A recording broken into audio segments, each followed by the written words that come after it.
Greetings. We will discuss the Gelman and Lowe theorem which I mentioned in the previous class, and essentially let me quickly remind you what we are really dealing with, because our focus is on the treatment of the electron correlations which we are very concerned about. We know that the Hartree-Fock is not able to deal with these electron correlations. The Hartree-Fock certainly took account of the statistical exchange correlations, but not the Coulomb correlations. So, we introduced quantum mechanics in various pictures. The Schrodinger picture is the one that we most often use in undergraduate and some of the introductory graduate level courses. But then there are other pictures which are very useful in doing quantum theory of many particle systems, in particular the Heisenberg and the Dirac pictures. So, this is what we have in the Schrodinger picture, and then what we did is to introduce the difficult term. This is what I have been calling as the unfriendly term. This is what makes the problem so cumbersome, the H1, and you have the exact solution for H0, which is the unperturbed Hamiltonian. So, this is solvable, this solution is known, we have the solution with us, but then we do not have the solution when we include the correlations, and these are sitting in this term H1. So, what we did was to insert a mathematical parameter.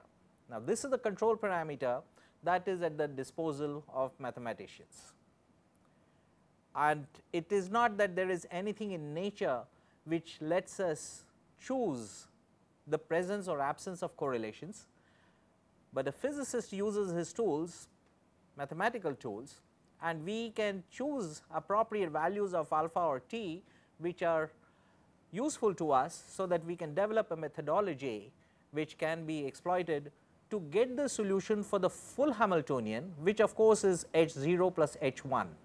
The full Hamiltonian is H0 plus H1. H1 is the difficult part of the Hamiltonian, the unfriendly part of the Hamiltonian, which makes it impossible to use a perturbative treatment.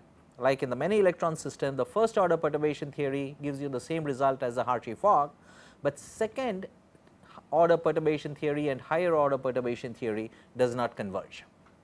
So, this is the unfriendly part, and we sort of scale this unfriendly part by this term e to the alpha t, and the choice of the parameter alpha, when alpha is equal to 0, you have e to the power 0, which is 1, and you have got the full Hamiltonian.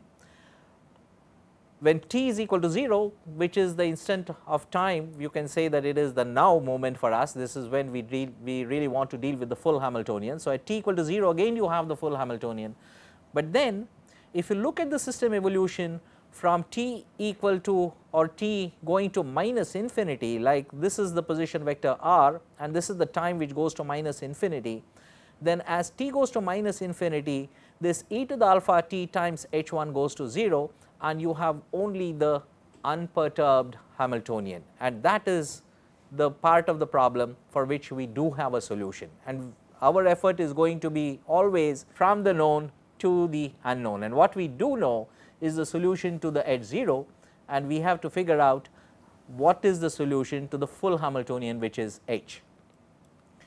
So, in the Heisenberg picture we carry out these transformations. So, these are the transformation of the operators, and this is how the Heisenberg state transforms. You get it from the Schrodinger picture wave function, and the Heisenberg picture wave function of course does not depend on t. All the time dependence is packed in the operators. The state functions themselves are independent of time in the Heisenberg picture.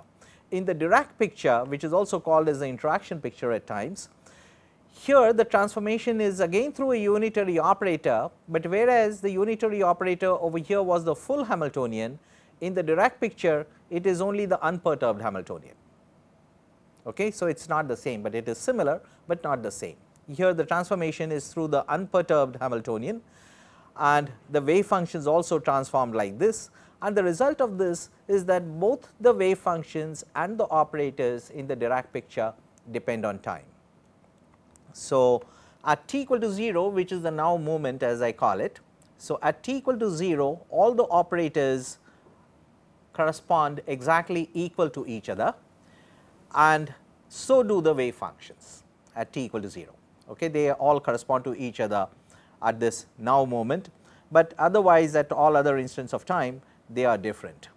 So, these are the primary relations that we work with, and here notice that if this unfriendly part was simply not there, okay, if the H1 was 0, if the correlation part was 0, just in case, wishful thinking, if it were 0, if H1 were 0, then H would be at 0, right, and this is how the Schrodinger picture wave function would evolve with time from time t equal to 0, and the interaction picture wave function would be the same as the Schrodinger picture wave function at t equal to 0.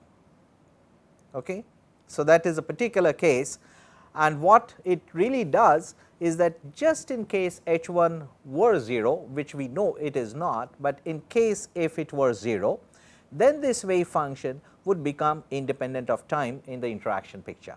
So, these are some special cases in which the Heisenberg picture and the interaction picture or the Dirac picture, they correspond to each other. So, these are special situations. Now, what happens when you go to minus infinity? As t goes to minus infinity, the Hamiltonian, which is a full Hamiltonian, this t going to minus infinity kills any effect of this H1 in this product term, and then you have only the unperturbed Hamiltonian, and the wave function at t equal to minus infinity in the interaction picture is nothing but the solution to the Schrodinger equation in the Schrodinger picture corresponding to the unperturbed Hamiltonian, and that is a known thing. It is this known from which we want to go to the unknown. So, phi 0 is known to us. Now, the interaction picture wave function at t equal to 0 is what I represent by this psi 0. So, this 0 subscript really corresponds to this time t equal to 0, and we are looking, our interest is in the interaction picture. So, that is the one that we are going to be using in our analysis.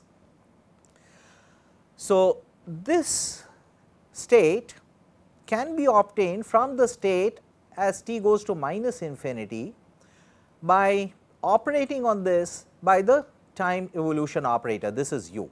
So, this is the unitary operator which tells you how the state would evolve from t at minus infinity and gives you the state at t equal to 0.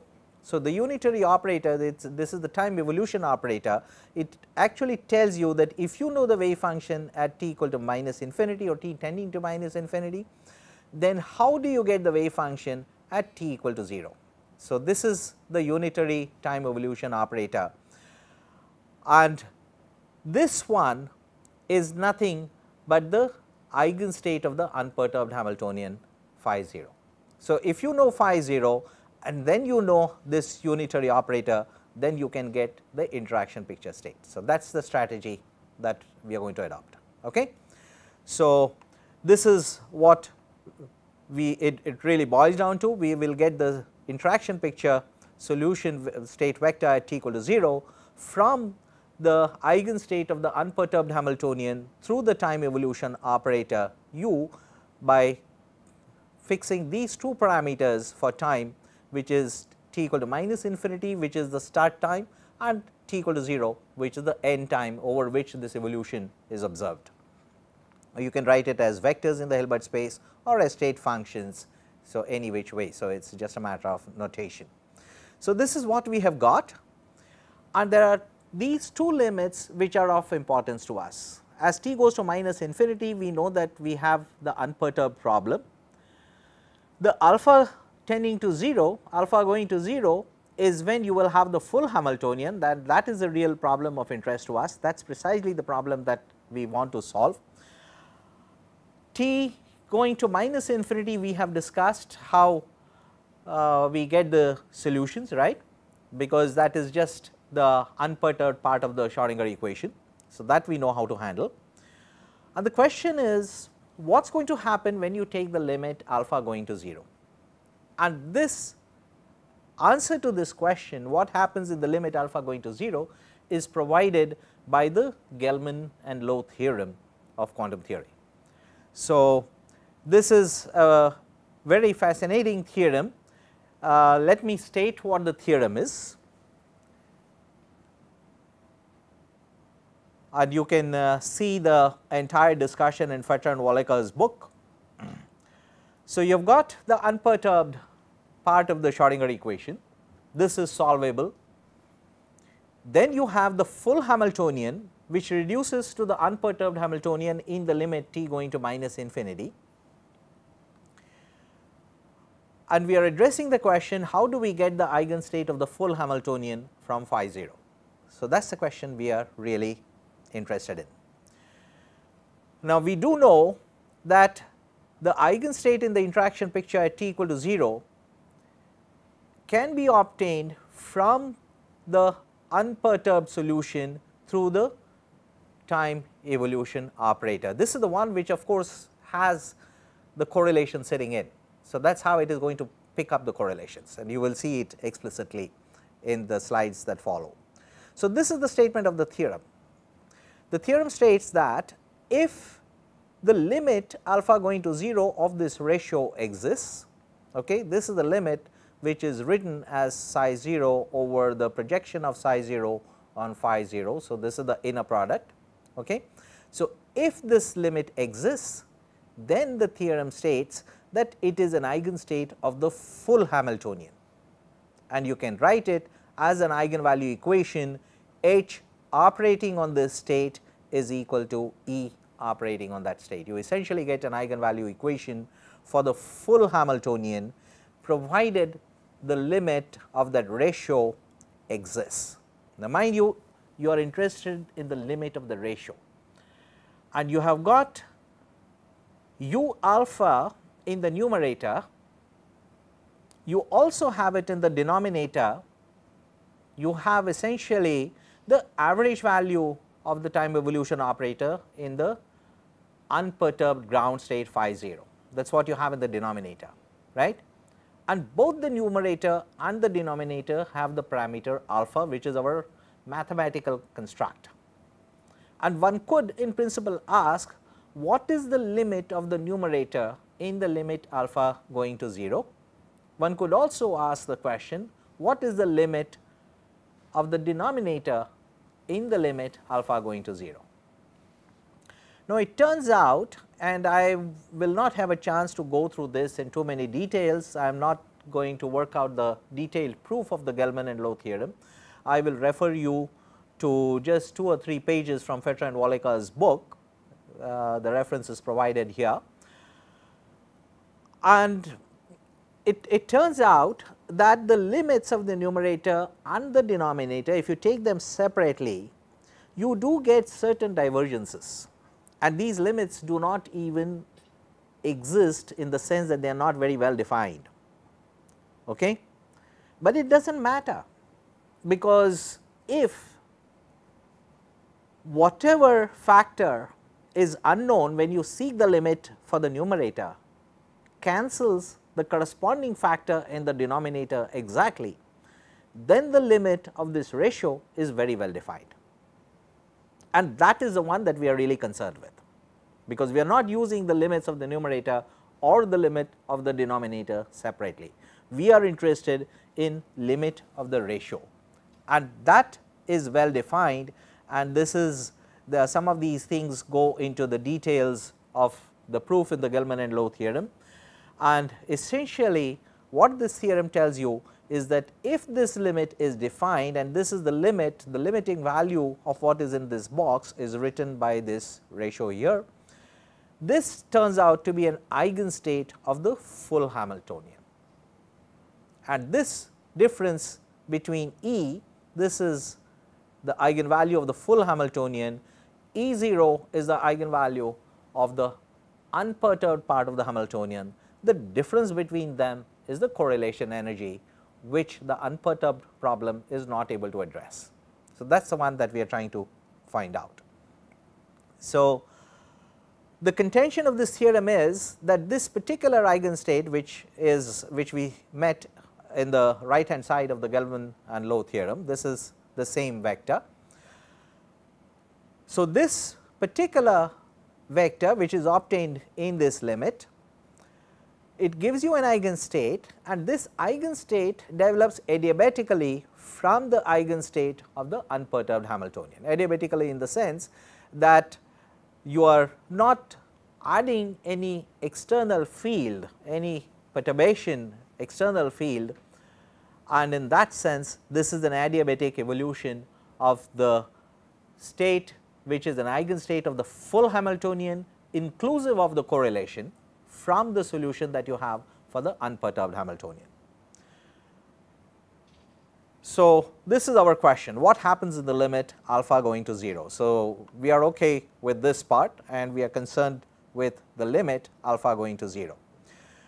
So, mind you that as alpha goes to 0, you get the full Hamiltonian, but as t goes to minus infinity, you get the unperturbed Hamiltonian, and this Hamiltonian gives you the full Hamiltonian in the limit alpha going to 0 and also as t goes to 0, which is the now moment for this problem.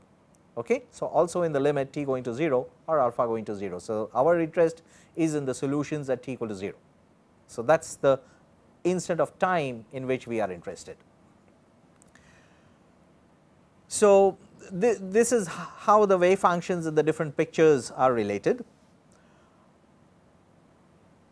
I mentioned that this limit need not be well defined, it is not fundamental to our analysis, it is the limit of the ratio which is of importance to us. So, these are some of the things that I really want to emphasize.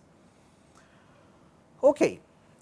What happens is that there is a phase factor and you get certain divergence in that in the numerator. If you were to treat this separately, and you would have a corresponding divergence in the denominator as well, and they happily kill each other when you take the ratio. So, now let us begin with the statement of the Gelman and Lowe theorem, and what we are going to do is to look at this whole thing as a vector, because when this operator operates on a vector, you get a new vector. That new vector is what I put in this larger ket which is colored in red. Okay. So, now let us look at these two vectors on the left side and on the right side. You have got a ket vector, and I am going to construct an inner product of this vector, which is to take its projection on another vector which is the adjoint of the vector corresponding to the ground state of the unperturbed Hamiltonian. Okay. So, the unperturbed eigenstate phi 0 is known to us. So, we have the adjoint of that vector, and I take the projection of this vector which is in this larger ket, the red colored ket, and I take the projection of this on this. So, it is just the inner product that I am constructing. So, let us go ahead and write this projection. So, it will be this, it is the projection of this vector on phi 0 on the left hand side, on the right hand side it is the projection of the right hand side on phi 0. Okay. Now, let us write these terms a little bit neatly, because in the numerator you will have the matrix element of the full Hamiltonian in the states phi 0 and psi 0. Okay. So, let us rewrite this result a little bit neatly. So, you have got the matrix element of the Hamiltonian in these states. This is the eigenstate psi 0, which is here. This is the eigenstate in the interaction picture at t equal to 0. So, this is just the solution that we really want. Okay. So, this is what we are interested in, and you have got the Hamiltonian operating on this psi 0, and we are taking its projection on phi 0. Okay. So, this is the result that we have got. So, let us write this result over here, which we got this result using the Gelman and Lowe theorem, right. We just took the projection of the Gelman and Lowe vector on the unperturbed state vector an eigenstate of H 0. So, this is what we have got, Now, this is the full Hamiltonian which has got two pieces, one is H0, the other is H1. So, I am going to separate out the contributions from these two terms. So, on the left hand side I will have two terms. So, this is the first term which is the matrix element of H0 in these two states, and then in the second term you have got the matrix element of the unfriendly Hamiltonian, the perturbation H1 in these two states. Now, here you have an eigenvalue equation because phi 0 is an eigenstate of H0, right. So, phi 0 H0 on the left over here will be E0 phi 0 because it is just the eigenvalue equation over here. So, here you get E0 eigenvalue pops out and then you get the projection of psi 0 on phi 0. Now, psi 0 and phi 0 of course are different. So, the projection of psi 0 on phi 0 is not equal to unity. Okay. If both are normalized, then the projection of psi 0 on phi 0 would be 1 if they were the same eigenstates, but they are not the same and therefore, it is not unity, it would be some non-zero value. But whatever it is, you have the same factor in the denominator here. Okay. So, these two factors cancel. Okay. Likewise, these two factors cancel, okay. And now you have got the eigenvalue of the full Hamiltonian on the right side. On the left side you have got the eigenvalue of the unperturbed Hamiltonian plus this term. So, if you just rearrange the terms in this equation, you get the difference between the eigenvalues of the full Hamiltonian and the eigenvalue of the unperturbed Hamiltonian. So, E minus E0, which is like the correlation energy. So, you get this in terms of the ratio of these two quantities. Okay. So, let us figure out how we are going to evaluate this. This is the quantity of interest to us. Now, H1,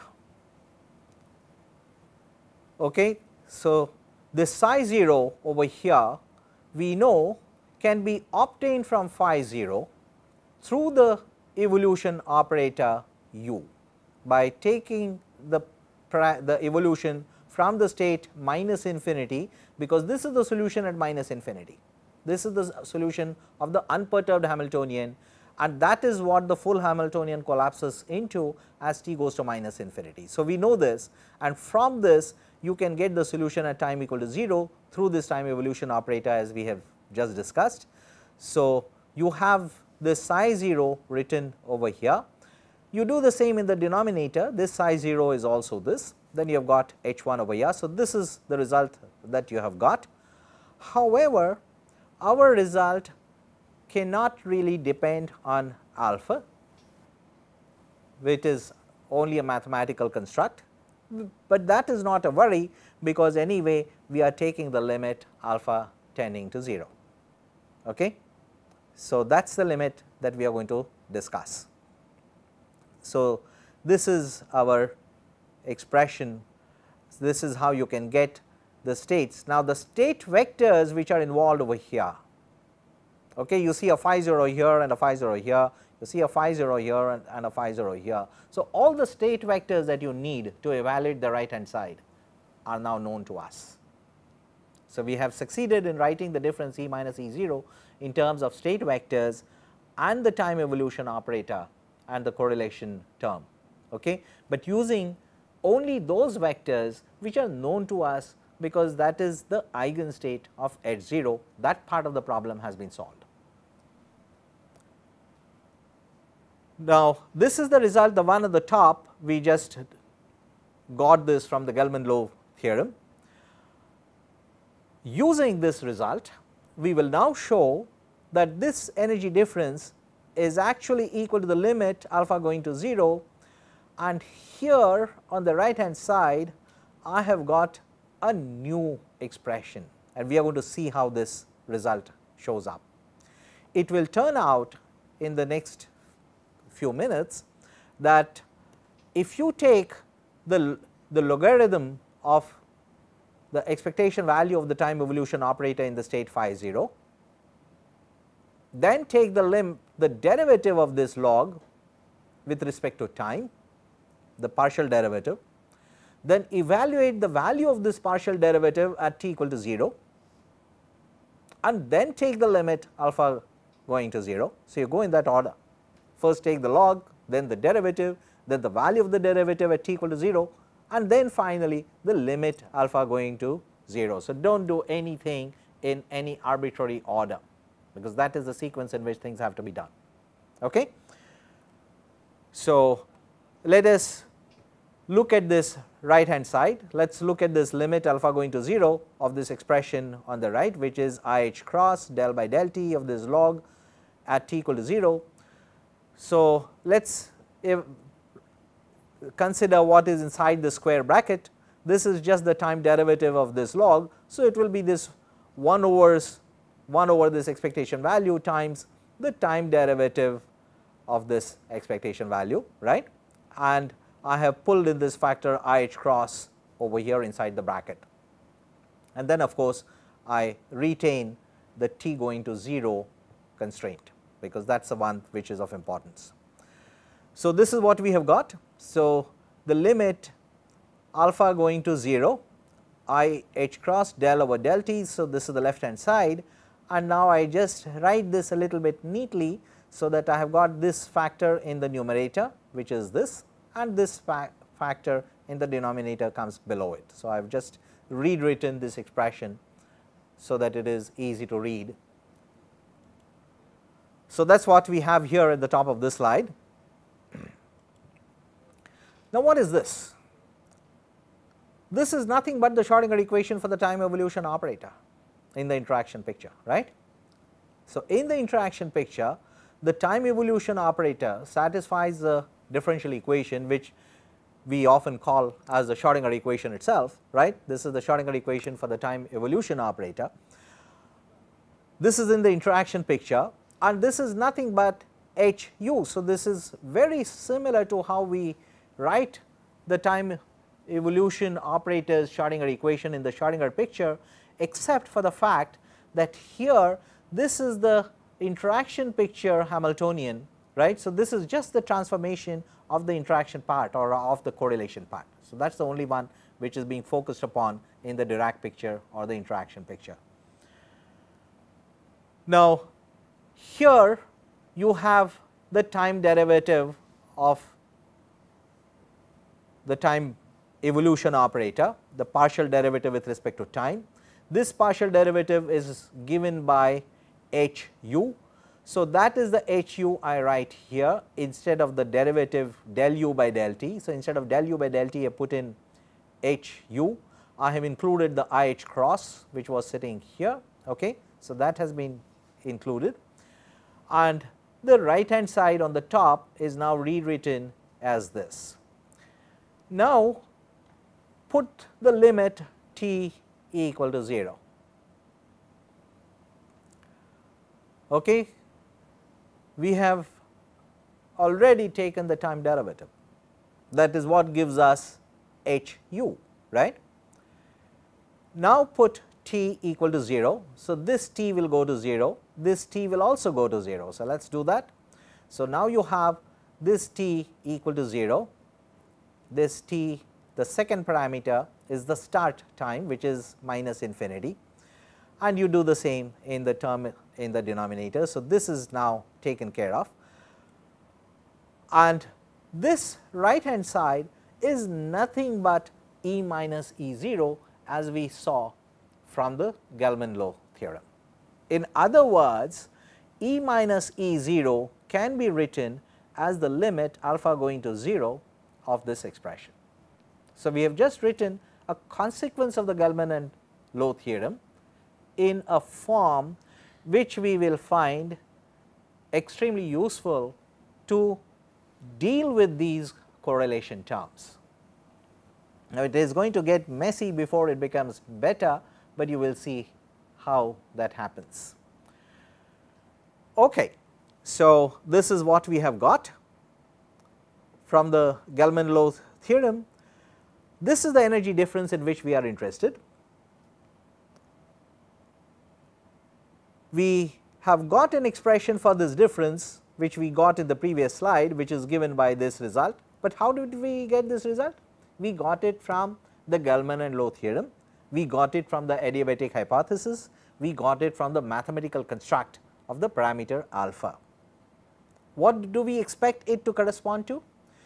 We expect it to give us information about whatever was missing from the unperturbed Schrodinger equation, from the edge 0, right, because that is the problem that we solved.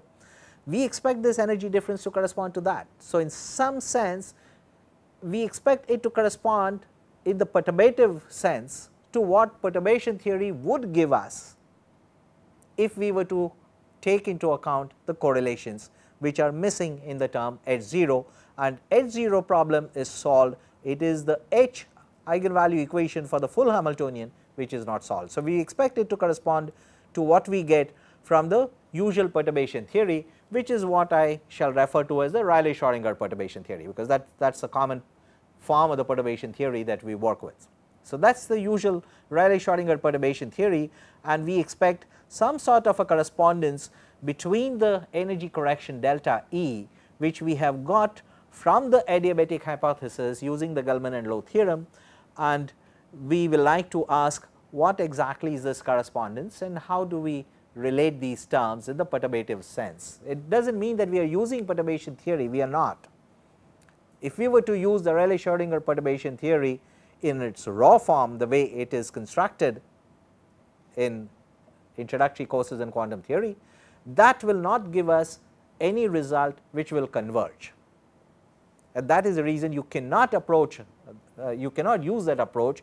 You are not using the Rayleigh-Schrodinger perturbation theory, but in the perturbative sense the results that you are going to get will correspond to how you would get information about this part of the solution to the problem which is missing in the problem which has been solved, which is the problem for the unperturbed Hamiltonian edge 0. So, our correspondence will become clear when we analyze the time evolution operator, because this is the most important creature here. We have to get its expectation value in the unperturbed eigenstate, in the eigenvector of the unperturbed Hamiltonian, and the form of the time evolution operator has now to be studied in some details, because that is where all the correlation is sitting. Okay. Now, we did this in not the previous class, but in the class before that. So, that was in lecture number 25, okay. And I am borrowing a result from that lecture which is on slide 45 of that lecture, okay, that the time evolution operator was written as infinite terms, if you remember, but we rewrote those infinite terms as an infinite series, okay, n going from 0 through infinity of this, and the order in which these operators come is determined by this chronological order, chronological operator T. So, these operators are all time ordered, which means that operators containing the latest time stand to the left. Okay. So, that is the chronological ordering that the T operator guarantees. So, that is the result that I am now going to use, and we have obtained this result in some detail in the 25th lecture of this course. Okay. So, let us look at these terms. There are infinite terms. I separate the first term corresponding to n equal to 0, which is nothing but the unit operator, and then I have the remaining terms which, so what is being summed over is the same, except that the summation is now going from n equal to 1 through infinity, because n equal to 0 term has been separated out. So, I first separate out the n equal to 0 term. So, now I write this time evolution operator as a sum of the unit operator plus again an infinite term, but n going from 1 through infinity, and what is being summed over is this un. Okay. Now, this is where all the correlations are sitting in, and this is where they will show up, and if we can evaluate this term, then we will get the term delta E. that is the quantity of interest. So, you have the time evolution operator u alpha, which is the sum of this 1 plus these remaining infinite operators. Now, when you remove 1 from infinity, you still have infinite terms, and there is nothing I can do to help you with that. Okay. So, one would think that okay, when you remove something, you will have to deal with less, but that is not the case always, all right, and I am really sorry I cannot help you with that. So, you have got this full Hamiltonian, and these interaction picture Hamiltonian of the correlation part has got these e to the alpha t terms. So, this mathematical constructs e to the alpha t, they are all sitting there in this. So, in HIT1, which is here, you will have an e to the alpha t1, here you have HIT2. So, in HIT2 you will have an e to the alpha t2. Okay. So, you will have this e to the alpha t term several places, actually n places in each one of these, from HIT1 right up to HITn. So, at all of these n places you will have these alpha parameter exponents, and then of course, that is not being enough, you of course have a summation over n going from 1 through infinity. So, there is a lot to deal with. Okay. Now, let us look at this expression now. Subsequently, we will have to take the logarithm and so on, but let us just deal with this expression for the time being piecewise. Okay. So, let us look at this expression. You separate the first term. The first term is nothing but the inner product of phi 0 with itself, it is the norm of this state, and let us say that this state is normalized. So, you get unity from here, and then a sum of these expectation values of un's, and each un is this. So, this matrix element is now what I call as an. Now, you will you might wonder, why are we introducing new symbols? We already have those expressions, and if you did not do that, you are going to have to work with terms which are already cumbersome, and you can only make them more cumbersome by expanding your notation. So, this is just some strategy to save the ink that you would use to write in your notebooks. Okay. So, these are compact terms. So, and you will see this very soon, we are heading toward it. So, you have this a n, which is the expectation value of u n, all right. Okay. Now, you have to take the logarithm of this. Okay. This is just the expectation value of the time evolution operator. What about the log? Now, this is the logarithm of 1 plus another quantity, but this is a small quantity. What is it made up of? It is made up of these u's. What are these u's made up of? It is made up of the correlation which was left out in our earlier problem, but our contention was that we have done most of the problem, and it is a tiny thing which is left over, right, and we are worried about this tiny thing. So, the only thing we know about it is that it is a tiny thing. So, it is nothing but an expression similar to logarithm of 1 plus x, where x is a small quantity, and this power series expansion is known. So, we can use that result. Okay. So, let us plug it in, and now you see how many terms you have. Infinite terms, you already have various other kinds of infinities in our analysis, and you have some more, okay, because now you have got infinite terms in the expansion of the logarithm term. Now, I am sure you did not want to write the right hand side over here instead of a n. Okay. Here you have the square, you have got the quadratic terms, and then the cube, then the fourth power and the fifth power and the sixth. Okay. So, you have infinite terms over here. So, let us look at this result now. So, you have got these infinite terms and going from 1 through infinity.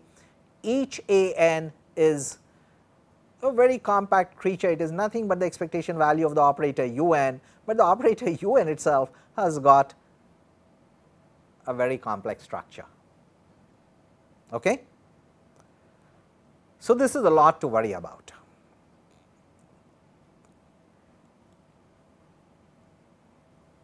So, now this is what we get for delta E. Delta E is the result that you will get after you take the limit alpha going to 0 of I h cross, then the time derivative of this logarithm function. So, you have got the time derivative operator here, and for this logarithm expression you now have these infinite terms which are in this beautiful bracket. You take the time derivative of everything that is there in this beautiful bracket, put that in a square bracket like a box bracket, and then take the value of the box bracket, the rectangular bracket, at t equal to 0, and then you take the limit alpha going to 0, right. So, that is what we are going to do now. So, these are the terms that we have to worry about. Now, let us write these summations. Infinite terms a n. So, a n summed over n going from 1 through infinity. So, you have got a1 plus a2 plus a3 and so on. Now, this is the square of a sum of these terms. So, what will you have? You will have quadratic terms. You will have a1 square, a2 square, a3 square and so on. You will also have a1 a2 and a1 a3 and a1 a4. You will also have a2 a1, a2 a3, a2 a4 and so on, right. And you really have to keep track of each one of these terms, because it becomes senseless to take the quadratic terms in a1 square and ignore a1 a2, because they are of the same order. It makes no sense to take account of a1 a2, but not a2 a1, it is of the same order. It becomes even trickier when you deal with the cube. So, here you have got a1 cube, a2 cube, a3 cube, but then you have got a third order term coming from a1 a2 a3, but you also have a third order term coming from a1 and a2 square, and also from a2 and a1 square. So, there are all kinds of permutations which are possible, okay? And we have written terms only up to the third order and only some of the terms.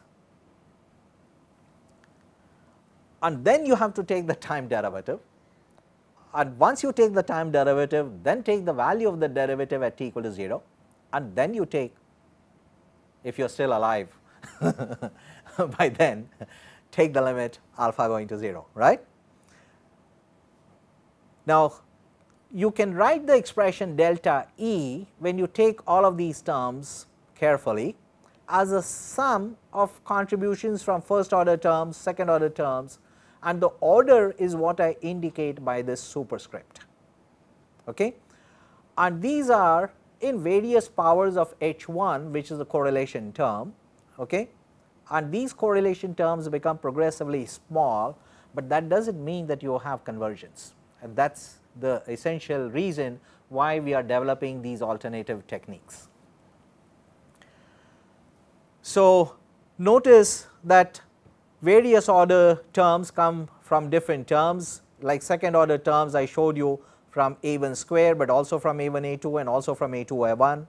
Third order terms from a1 cube, a2 cube, but also from a1 a2 and a3, also from a1 a4 square, right. So, the third order terms from different combinations of a linear term and a quadratic term, or a product of 3 linear terms, okay, and so on. So, all of this has to be kept track of. So, this is your energy correction. Now, this is the sum and substance of what we have got, okay. So, it is a fairly complex structure, and it is a lot of mess. Is it? It is a lot of mess, and let us see if we can look at just the first order terms to begin with, okay.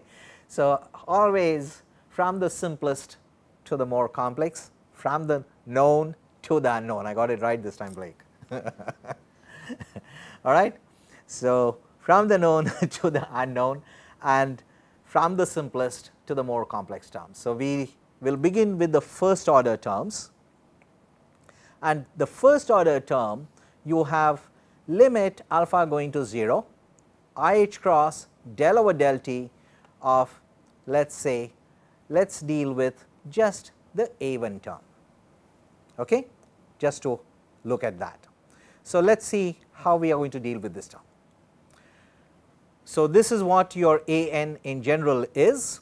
Therefore, we know what A1 is. A1 is just out of these n terms, you have only one, which is this H I at T1.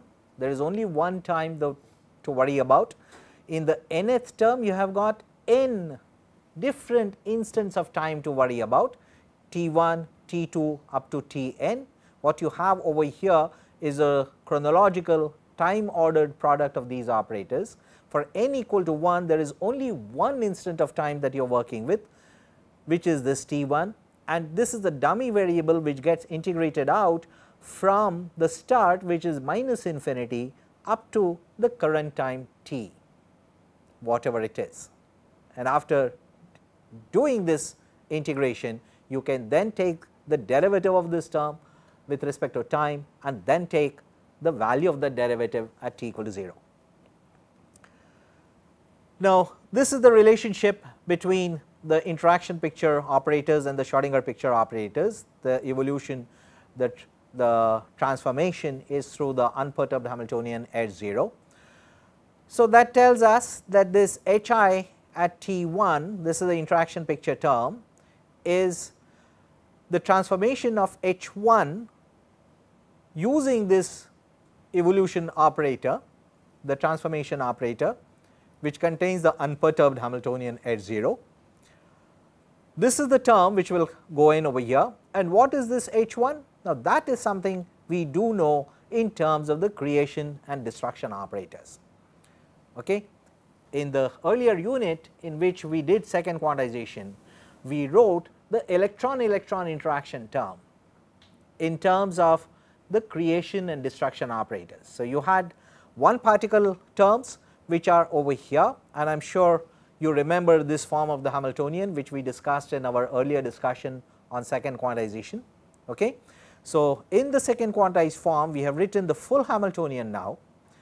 You have got the 1 electron terms and then you have the 2 electron terms. So, this is your operator H1, but we are going to have to deal with this, put this in our expression for A1 and then make a further, we have to progress further and then see how we are going to work with the second order and higher order terms. So, you see what a mess it really is, and this is where the Feynman diagrammatic methods become handy. Those are the ones which I am going to introduce in the next few classes. Okay. So, now I think we have the basic machinery ready. So, we have to, our interest is in getting delta E not just the first order, but to higher orders as well. We could not get it using the Rayleigh-Schrodinger perturbation theory. So, I am going to stop here for today's class and we will proceed from this point in the next class. We have the electron-electron term. So, this is the difficult part of the Hamiltonian, this is the unfriendly part as we have been referring to, this is the one which is responsible for correlations. The static average gives us the Hartree-Fock, which is the time independent Hartree-Fock, right. So, that we can get from, which is equivalent to first order Rayleigh-Schrodinger perturbation theory, which converges only for the first order, but for higher orders it does not. So, this is the H1 part, this is the difficult part of the Hamiltonian, with the difference that we have now scaled it by this factor e to the alpha t, which is our mathematical device. So, our Hamiltonian is not just this term plus what is in this purple block, this is the western color, is it not? Yes. So, this is in the purple block, this is the interaction term H1. It is more than that, it has been scaled by this mathematical construct e to the alpha t, which is the adiabatic hypothesis which goes into the Gell-Mann and Low expression which we have used. So, I will take the discussion from this point in subsequent classes.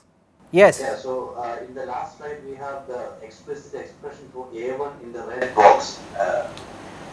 So there the alpha alpha dependence is, did we miss it or, no, in the same slide, 75th. Yeah.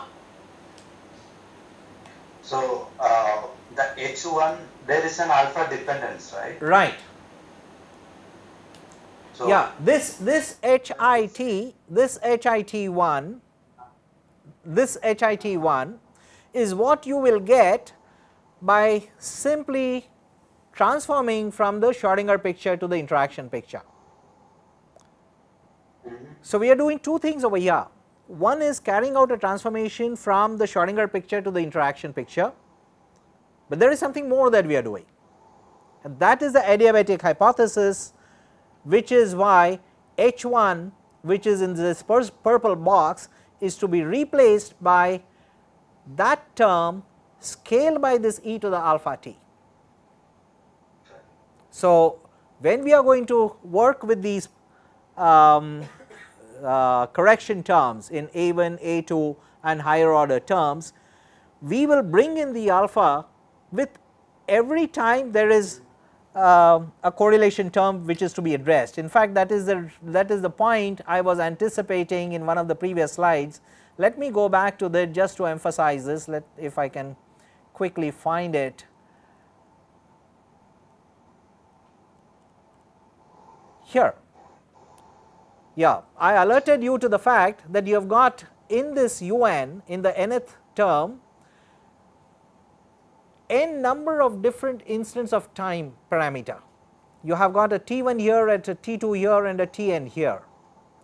But associated with each of these, there will be an alpha parameter. So, you will have an alpha T1, you will have an E alpha T2 and so on, right.